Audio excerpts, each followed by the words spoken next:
మీరేమన్నా అనుకోండి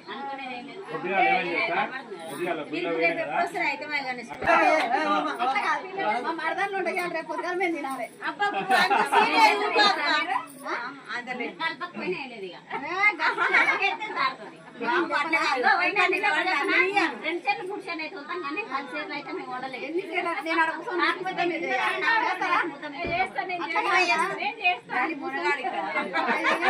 మీరు చేస్తారా అది నేను చెప్తా కదా నేను ఉండగా మీకు సపోర్ట్ చెయ్యాలి నేను చెప్తా ఉండాలి రేపు పొద్దుగానే రాత్రి కోడళ్ళు అల్లుళ్ళు అందరూ తీసుకొని రా